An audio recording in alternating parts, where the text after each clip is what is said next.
Good morning, welcome to the channel. My name's Jared, this is Growers Academy. Today on this episode we're going to run through planting peppers or capsicum, depending on what you call them where you live. I've got 3 different gutters here behind me. I'm going to be planting some yellow and orange snacking peppers, which are going to be around 20 to 30 grams. The middle gutter here we've got a red and yellow bullhorn palermo style sweet pepper. And then on the right here, we've got a red and yellow bell pepper or blocky pepper. So we're going to run through putting the cubes on the slab, staking, clipping, the density that we're going to be starting at. So without further ado, let's get into this. So to start off with, we're going to be beginning with our red bell peppers. Just going to remove our water content meter for a second. So for these, what I like to do is plant, this is a 1.2 meter slab with 4 holes spaced apart evenly. You've probably seen our other episode where we've got an extra set of planting holes. So first we're just going to start with taking these drippers out, ready for the planting hole. So these are our quite mature plants from the nursery. They're on a 150 by 100 by 7.5 centimeter block. You can see the roots are quite well developed now. They're definitely ready to go into this slab. We've even got, fruit setting in the V at the moment. So conveniently, this slab is designed with a 150 by 100 hole to allow us to pretty much sit the cube straight on like that. With these rock wool cubes, it's not like a pot where you need to tease out the roots. If they're circling like this, you can just put them straight on like that. Make sure that the cube is not over the plastic because the roots are not going to go in when they're sitting on top of that plastic. So you want to have it centered as well as possible. Sometimes that might mean you need to pull the plastic a little bit open. So that's how that's going to sit on the slab. And now we're just going to repeat the process for the yellow and the red. If you get any plants where, say, one head is half the height of the other and they're not symmetrical or even, I suggest not to plant those ones. They can become good, but we want to create as much uniformity as possible. So we're looking for plants with the exact same height and the same amount of development to keep uniformity throughout the greenhouse. It's going to make irrigation, climate, and picking a lot more easy later on. You can see this one, for example, this one's definitely a lot taller than this one. So this one's going to become a 2nd grade plant. This one, for example, you can see the leaves are wilting. This one hasn't had enough water. So again, this one's probably not the best one to plant, especially if the other ones are all well hydrated, because we're going to have to put a lot of water into this one to create uniformity inside the substrate later on. So in regards to the dripper, you can see on these plants here, we've got this round donut in the middle there. This is for the dripper to go in. So what that round donut does is when you water, if the water comes through quicker than what the cube can absorb, it gives it a small dish there to actually hold the water and allow it to penetrate longer. So we want to place our dripper spike right in the middle like such. Now what you want to avoid is going all the way through like this. So what's going to happen there is if I lift this up, see the spike is now sitting at the bottom. The water is going to go through the channels of the spike and straight into the substrate rather than hydrating the cube. Now why is that a problem? Well, the plant's roots are inside the cube at the moment, they're not in the slab. So that's going to cause the plant to dry out and you're going to have to give a lot more water and create a lot more drain than what you do need. So general rule of thumb is about 2 to 3 fingers or about halfway down. You want to make sure that's straight up and down. Again, if it's on an angle like this, what will happen is that the water will drain back down the tube and it won't actually go into the cube. So it needs to be straight up and down, about halfway down, secure enough that it's not actually going to fall out. Okay, next up we got our sweet pointed plants. This one is our yellow right here. You'll notice they tend to be a little bit more skinnier, more stretchy than the bell peppers, just because they have a bit less vigor. They can still be vegetative, but they're more like a weak vegetative, this variety. So the difference between the blocky peppers or the bell peppers and these ones are that we're going to go to a slightly higher planting density.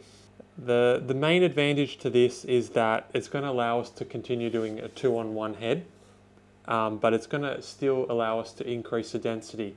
The downside to this is that you do need more plants, because now instead of having plants with 3 heads, we're going to have plants with 2 heads, meaning we're going to need 20% more plants, which costs you more in the beginning. I do believe it paybacks in the end, because usually that 3rd head is quite short and skinny.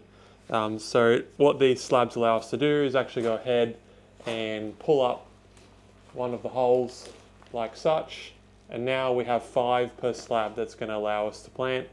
Yes, that one is spaced more uneven than the rest. For the simplicity of having the same slab, the same substrate for the whole greenhouse, this is just one way to do it. It's also worth noting that you will need 1 extra dripper per slab as well, so you need 20% more dripper density, which is another cost in its own.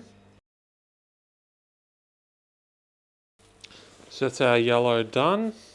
I forgot to mention as well, but you can also decide which side of the gutter you want to plant. Generally, we plant on the side with the irrigation line.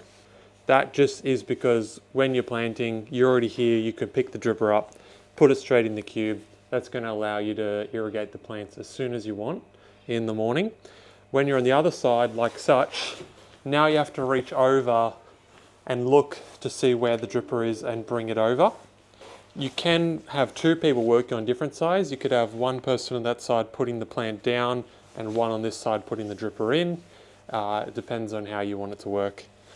So when you pull these out, you want to hold them gently like such, because they are quite fragile and long at this point. So you can see we've got our 1, 2, 3, 4 and 5 cubes per slab. So finally we'll get our snacking peppers. These ones are orange. They've already come staked and clipped, but we're going to have to move that. They're quite stretchy, as you can see. They're quite tall because they've been stuck in that bundle for a few days now. Some of them even have flowers now on the 2nd node. So these ones are well ready to get planted.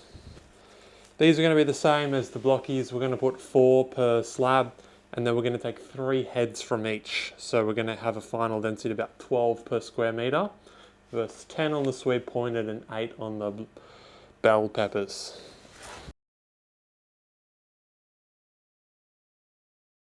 We even got a fruit on this one. Now that is a good example of a plant that you don't want to put in when that one is that much shorter than the other one.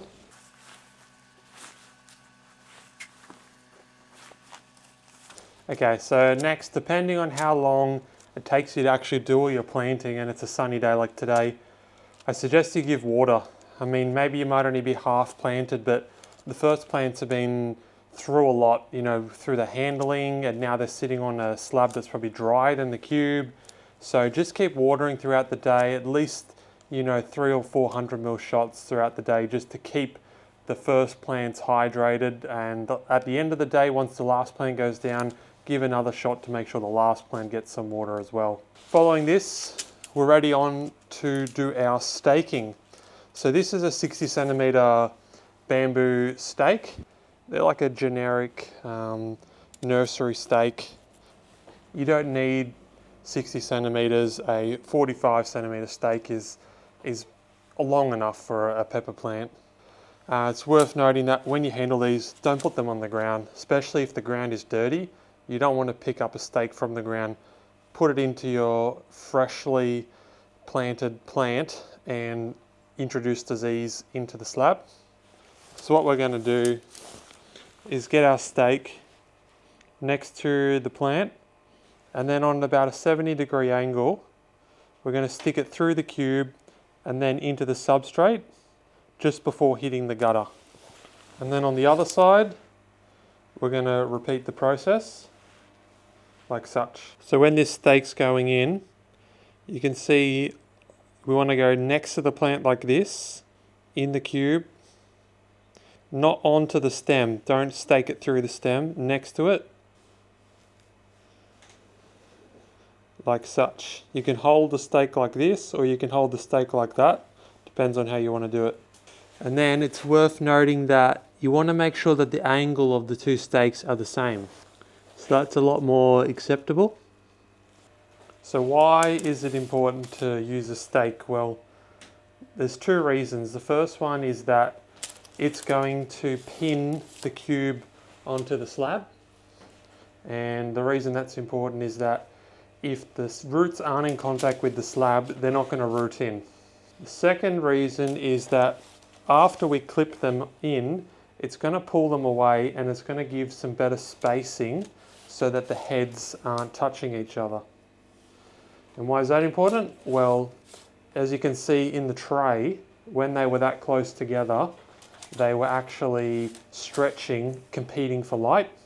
So spreading them apart is going to give them a lot more of their own space and a lot more of their own light, and they're actually going to grow quicker and more evenly. One thing I have done with these three cubes, which are planted very closely together, what you can do is fan out the stake. So you can have the left one coming out the side like that, one coming through the middle, and the other one coming on the right. That way you're going to get these three as far away from each other as possible to give them as much space. That's going to allow us to maximize the light that each of the plants are getting. So these three won't stretch nearly as much as this one, which has a lot more space around it.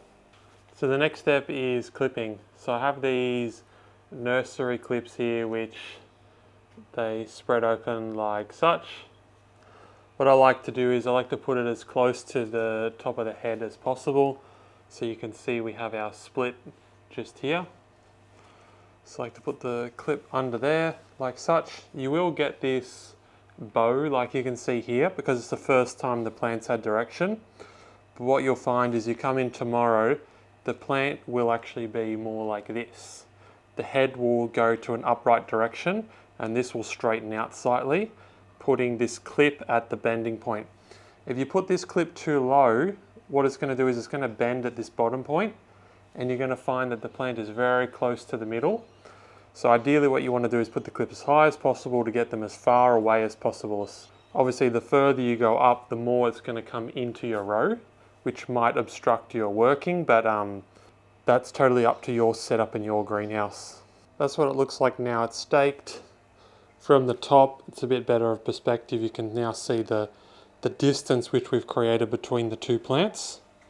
And now you can see that the space between the row is a lot more narrow, and also that almost, a third of the stake's not even going to be used. We're only using down at this point where the clip is. You can take the clip off and move it higher up later if you want to use the rest of the stake.